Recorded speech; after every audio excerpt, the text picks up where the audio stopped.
Hey everyone, it's Carla and welcome back to my channel. I know it's been a super long time since the last time I filmed a video like this, but I wanted to use this as an opportunity to announce that I have recently been accepted into the EPIK program in South Korea. If you don't know what EPIK is, it basically stands for English Program in Korea, and it's a teaching program sponsored through the Korean Ministry of Education. So in today's video, I'm going to walk you through how to apply to the EPIK program and the timeline of my own process.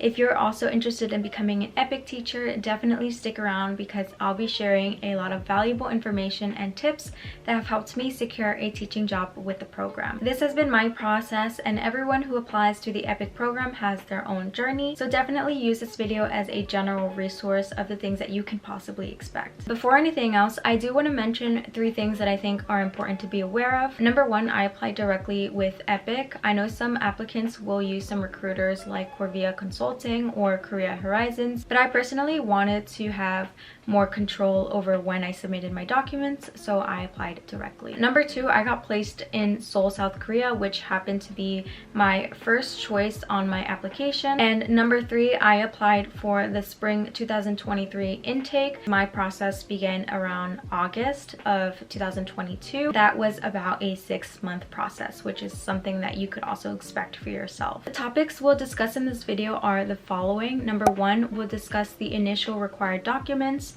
This is all the stuff you want to gather for the initial online application. Number 2, we'll talk about the personal essay and lesson plan portion of the application, and we'll also run through mine so you guys can kind of get an idea of how to fill it out. Number 3, we'll discuss the interview process and the potential questions that you might be asked. Number 4, we'll discuss what happens after a post-successful interview and what required documents you will need to prepare in order to send that via mail to EPIK. And number 5, we'll also discuss the visa process. So without further ado, let's get started with this video. So you finally decide you want to become an English teacher in South Korea with the EPIK program. The first thing you want to do is go on EPIK's website and find the application link for the upcoming intake. For the spring intake, which is considered the first semester in Korea's education system, the application will open on August 1st, meaning you will probably start teaching in that following March. For the fall intake, which is the second semester in Korea, the application opens on February 1st, which means you will probably start teaching around September. I knew beforehand that I wanted to apply for the spring 2023 intake,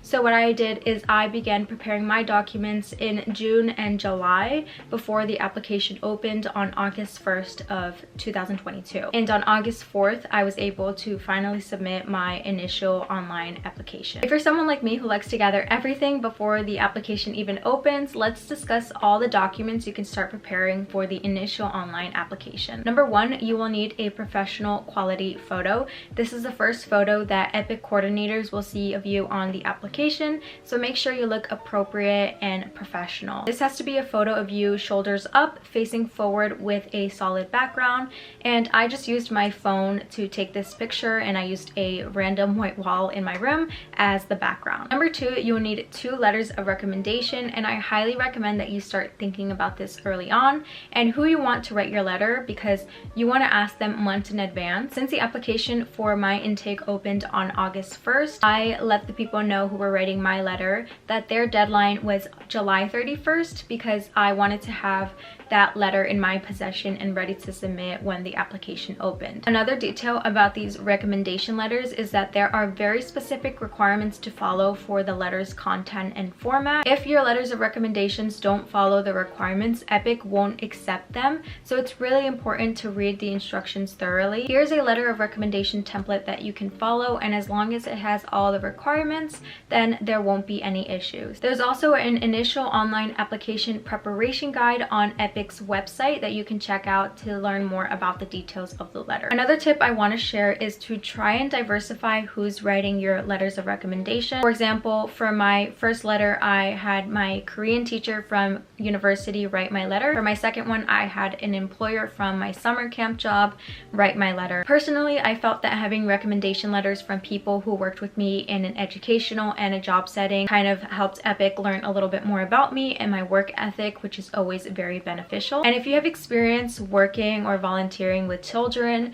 and have an employer who's willing to write a recommendation letter for you, then that is something that you should definitely do. Number 3, if you were born outside of the US or attended school in a different country from 7th grade to high school, you do have to show proof that your education was taught in English. However, since I was born in the US and always attended school here, I didn't really have to do anything for this part, so it didn't really apply to me. But if this applies to you, then you can definitely get letters from your schools to show proof that your education was taught in English. Number 4, you will need to upload proof that you completed 100+ hours of a TEFL certification. On EPIK's page, there are more details on who does or doesn't need to do the TEFL certification, but in short, if you had an education-focused major, you do not need to do the TEFL certificate. However, if you're someone like me who double majored in communication and Korean, I had to complete the TEFL certification because my major wasn't really education focused. I highly recommend that applicants start their TEFL course as soon as possible. I personally started and finished mine in July, which was about a month before the application opened. I suggest you do the same because I promise it'll be so much better to get that out of the way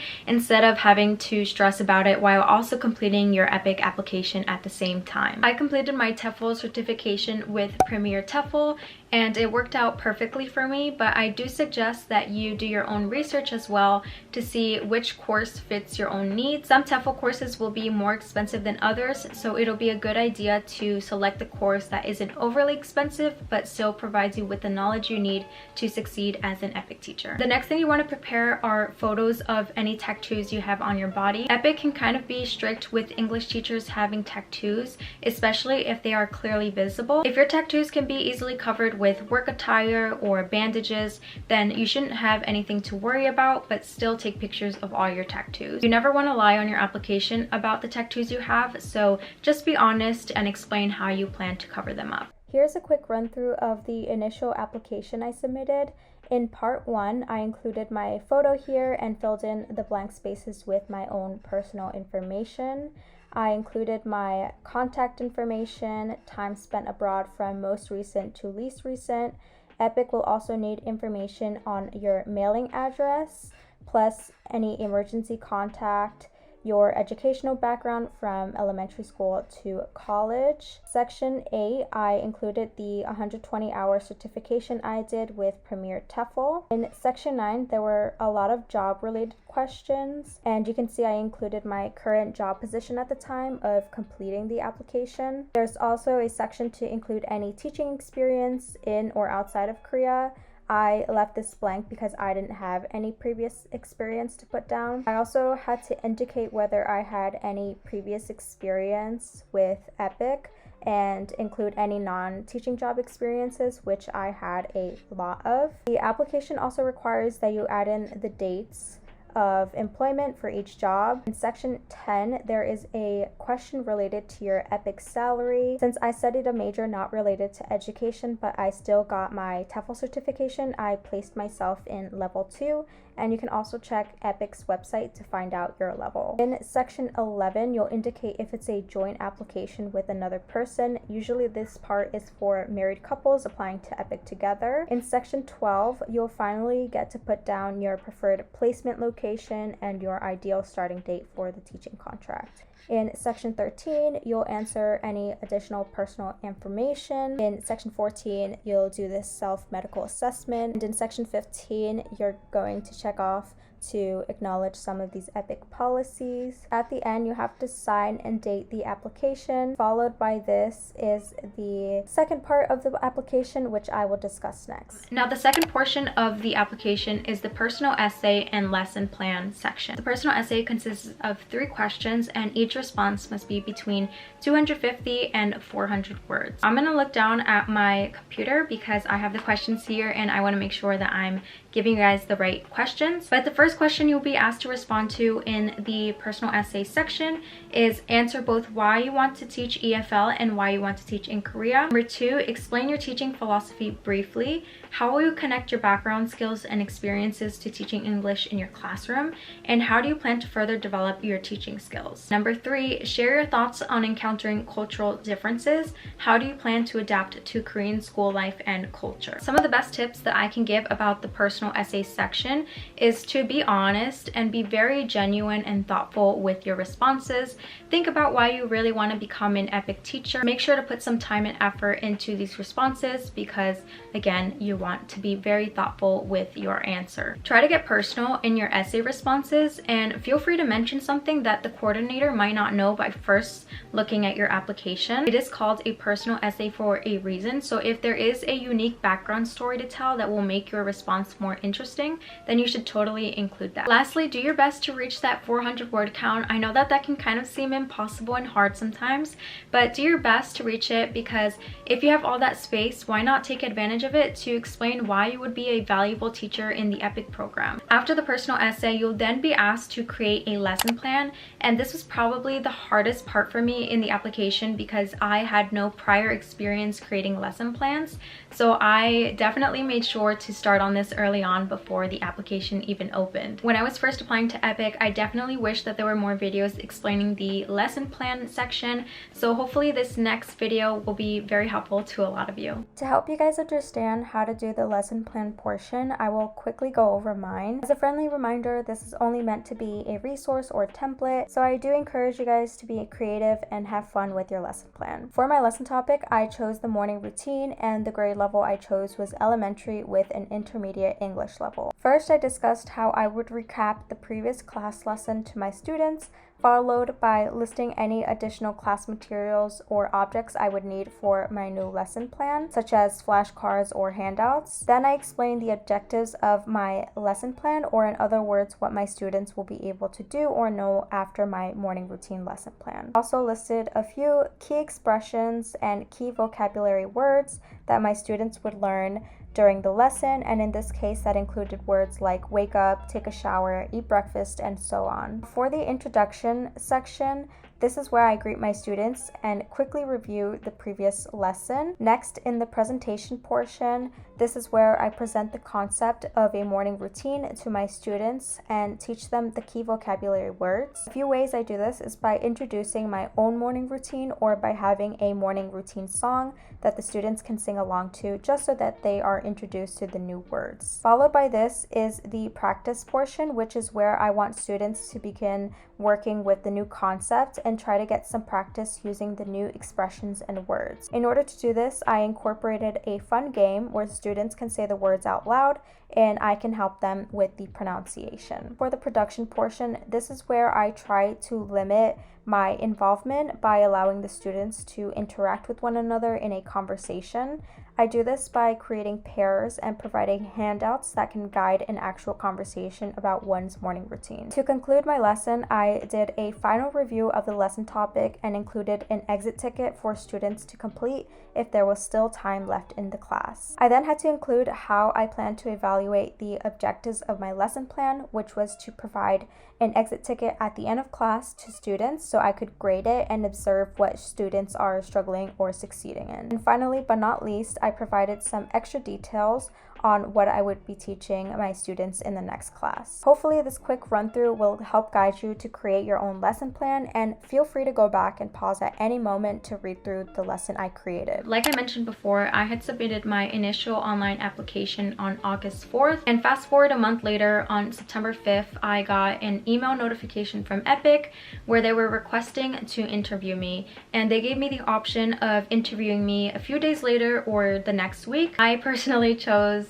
to get my interview over with, so I ended up choosing the option of having it a few days later. Let me tell you, I spent that whole day before my interview just preparing for what was to come, because I've heard from so many people about their experience and I just had no idea what to expect. So on September 7th at 1:30 in the morning, I had my interview with an EPIK coordinator, which lasted about 40 minutes. At first, the interviewer was just asking me questions to confirm some information information on my application. And then they went on to ask me a lot of questions related to EPIK and my previous work experience. After those questions, I had 3 minutes off camera to prepare a lesson demo plan. After those 3 minutes, I then had another 3 minutes on camera to present this lesson demo plan that I just created, and I had to pretend that I was an actual teacher and that the coordinator on the screen was a student. Once the demo lesson plan was over, the coordinator spent some time going over my application to make me aware of some corrections that I needed to make, and after that I also had a few minutes of my own to ask the coordinator any questions or concerns that I had. So that was really the ultimate process and what happened in those 40 minutes. Now, to help you prepare for the EPIK interview, here are some potential questions that myself and a lot of people that I know have been asked during their interview. So again, I'm going to look down on my computer just so I can make sure that I include all these questions and so that you guys are fully prepared for your EPIK interview. Number 1, why do you want to teach English in South Korea with EPIK? This is the most common question that you'll be asked, so definitely make sure to prepare a good answer for this. Number 2, why are you going into education when your field of study was so and so? So again, this was something that I was asked because my major was not related to education, so I had to come up with an answer that made sense for me. Number 3, how do you deal with hostile co-teachers? How would you solve an issue with the co-teacher? Number 4, what does EPIK stand for?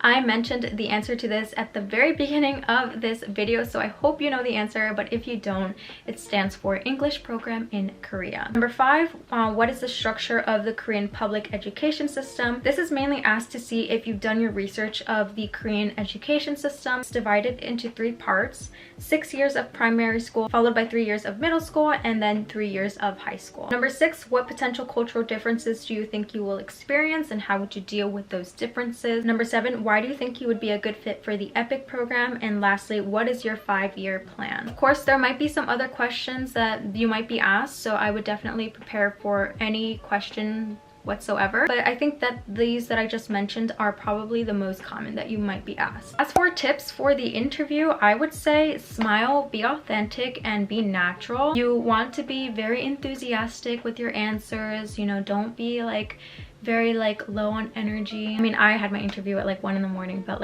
I had so much adrenaline that I tried to be very upbeat, just be excited that you even have an interview, so I would say that was tip number 1. Number 2, don't over prepare. I know a lot of people will do this because they're nervous, and that is totally fine, but make sure that you're not spending every day leading up to your interview just preparing for it, because you might just end up forgetting your answers at the end of the day during your interview, and that would really suck. But definitely try not to over prepare. Just speak from the heart with sincerity and passion, and honestly, you should be totally fine in your interview if you do that. Tip number 3, dress professionally from head to toe. You never know what might happen during your interview, or if you have to stand up, you don't want to be wearing pajama pants and a nice top. Have a nice professional background and have good lighting as well. And if you can, try to have the Zoom app as a backup on your phone. Make sure that you have it on there, because I had the scariest experience at the beginning of my interview. I was taking the interview on my computer and the internet went out completely. Thankfully, I had the Zoom app downloaded on my phone, and I had to take the rest of my interview on my phone, which was kind of uncomfortable,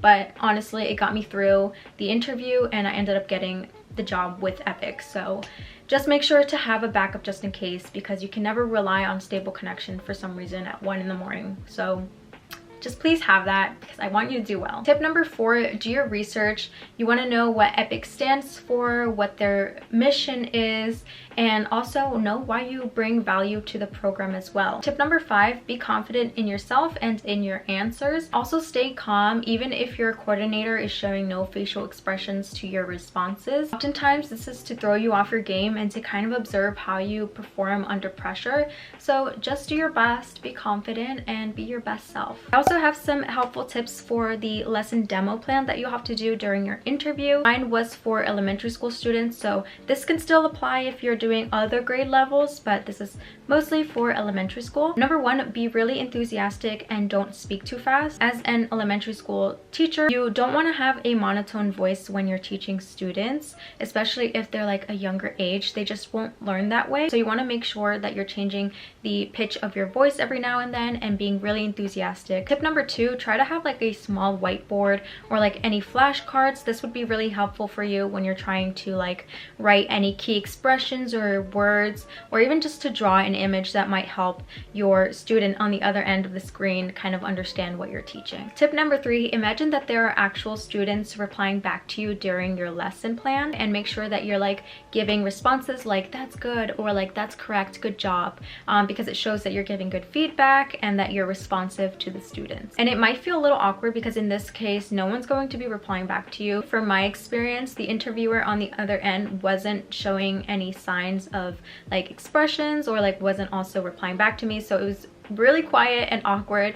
But don't think too much into it and just have fun with it and like actually pretend that there's a student on the other end. The last tip I would give is to do a lot of repetition and to just go over the keywords a few times. As an elementary school teacher, you'll probably be doing this a lot anyways, because repetition is kind of the main way that students learn things and memorize things, so just make sure that you're doing that a lot during your lesson demo plan. A few days after my interview on September 11th, EPIK notified me of my successful interview, and it was now time to move on to the next phase of the application process, which was document submission and review. There are a few required documents that you need to prepare in order to send to Korea for EPIK's final review of your application. The first thing you want to prepare is a hard copy ink-signed application, and you want to make sure that it's updated with any revisions that your coordinator mentioned to you during your interview. You also want to make sure that you sign your name with ink on the application. Number 2, you want to have a professional photo attached to your application, and you can do this with a paper clip. Number 3, you want to have a color copy of your passport information page. Number 4, you want to get an apostilled criminal record check. I used an FBI channeler to get my fingerprints done, and I got the results back that same day, about an hour later, so it was really quick. I used Fingerprint USA, but you can use any other FBI channeler service near you, or you can possibly also use the FBI to get your fingerprints done, but I'm not exactly sure how long that process takes. Number 5, you will also need a copy of your apostilled bachelor's diploma. For the criminal record check and the university diploma, I recommend using a service called Monument Visa, which will apostille both of them for a service fee once you upload them. I made my request to apostille both of those documents with Monument Visa on August 12th, which was just a few days after I submitted my initial online application. I definitely suggest that you make the request to apostille both your CRC and university diploma a few days after you submit your initial online application, because it does take 6 to 8 weeks to process, and you want those documents to be mailed back to you just in time for you to mail them back out to EPIK after a successful interview. Number 6, you'll need 1 set of a sealed transcript from the degree you obtained in college. Number 7, you need those 2 letters of recommendations, and remember that they have specific requirements and also require an ink signature from the person who wrote that letter, and digital signatures will not be accepted. Number 8, you'll need a copy of your TEFL certification. However, this only applies to people who have a non-education related degree. And number 9, you will need to have photocopies of all those documents that I just mentioned, excluding the sealed transcripts. On September 30th, after gathering all my paperwork and making sure that I had everything, I finally mailed my required documents to EPIK's address in Korea using UPS. On October 4th, my EPIK coordinator notified me that they had received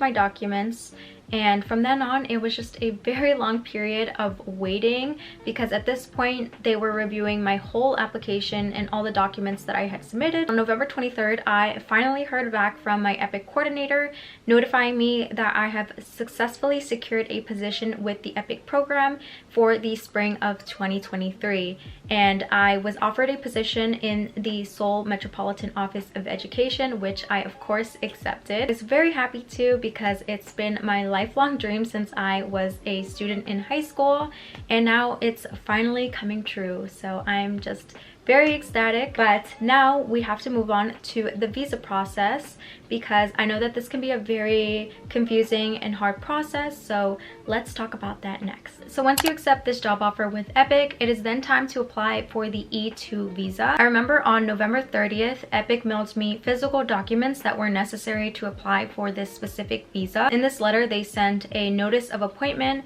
and a 13-page contract which needed to be signed. Now for the application submission, I'm going to go over the documents that I mailed in to the Korean embassy in New York City. Most application requirements will be somewhat similar, but I do suggest double checking with your location's embassy just to check if there are any additional documents that you need to submit. In my case, since I mailed my documents to the embassy, I had to submit the 13-page contract with my signature on it. This is sent by EPIK. I also had to submit the notice of appointment, which is also sent by EPIK. I needed to submit a completed form of the visa application. I also had to submit a notarized copy of my passport information page, followed by a $45 money order, which is the application fee, and lastly, 2 passport-sized photos. Filling out the visa application is really simple, so I will do a quick run through. This is the application form you'll print and fill out from your consulate's website. Section 1 is where you'll include your personal details, and for anyone that's confused about section 1.7, this is where you put your social security number or passport number. For the details of my visa application, I just wrote EPIK English teacher and checkmarked the long-term stay option since the contract is just for a year. In section 3, you'll write in your passport information, and usually the passport type will be regular. Section 4, you will include your own contact information plus your emergency contact. In section 5, you'll indicate your marital status and family details. In section 6 and 7, you'll provide information about your education and employment. You'll indicate what your current employment status is and any employment details. In section 8, you will then add more details about your upcoming visit to Korea. The purpose of the visit to Korea would be work, because that is what you'll be doing as an EPIK English teacher. For the intended period of stay, I put in the dates that were mentioned in my EPIK contract, which EPIK mailed to me. Moving on, you'll indicate if you have traveled to Korea before, plus add in any previous travel experiences. You will also need to indicate if you have any family in Korea or if you're traveling with any family members. In section 9, you will put down more details of the invitation from your Office of Education. The phone number and address for each Office of Education will be provided to you by EPIK once it's time to apply for a visa, so make sure to wait for that information before filling this part out. For section 10, funding details, you will indicate the estimated travel cost, and a lot of people just put in the estimated cost of a one-way flight to South Korea, and that was accepted by the consulate. In section 11, you will write down if someone else helped you fill out the form,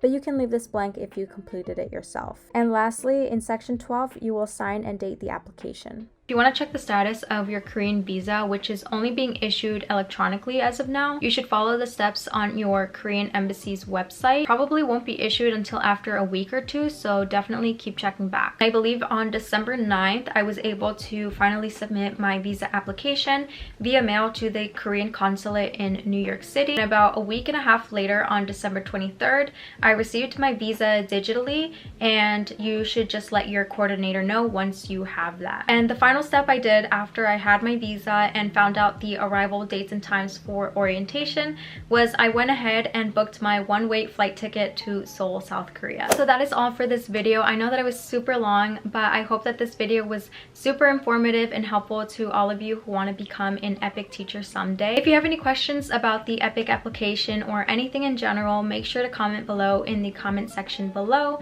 and I will do my best to answer your questions to the best of my ability. I wish you all the best in your application journey, and don't ever give up on your dreams of becoming an English teacher in South Korea. If I can do it, then anyone can do it. Thank you all so much for watching. Don't forget to like this video if you enjoyed it, and I will see you all in my next video. Bye guys!